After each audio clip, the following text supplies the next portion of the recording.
आज मी कुकरच्या टिनला थोडंसं तेल लावलं, छान ग्रीस करून घेतलं आणि त्यानंतर यामध्ये ॲड केले आधीच बॉईल करून ठेवलेले हक्का नूडल्स.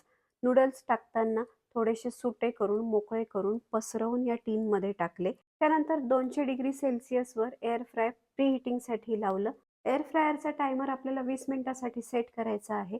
आता टीनमधल्या नूडल्सवर थोडंसं तेल टाकायचं आणि ते पुन्हा मिक्स करायचं म्हणजे नूडल्स एकमेकांना चिटकत नाहीत. 5 मिनिट प्रीहीट केलेल्या एअर फ्रायरच्या टबमध्ये हा टीन आपल्याला ठेवून द्यायचा आहे आणि आता 10 ते 12 मिनिटासाठी आपल्याला टायमर सेट करायचा आहे.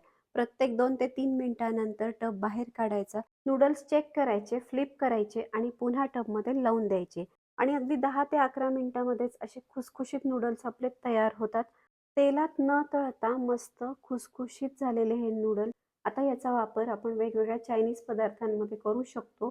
शिवाय हे आपण 1 महिन्यापर्यंत स्टोअर करू शकतो. त्याला तेलकट वास अजिबात येत नाही आणि हे खायला सुद्धा एकदम मस्त लागतात. तर नक्की करून पहा क्रिस्पी नूडल्स.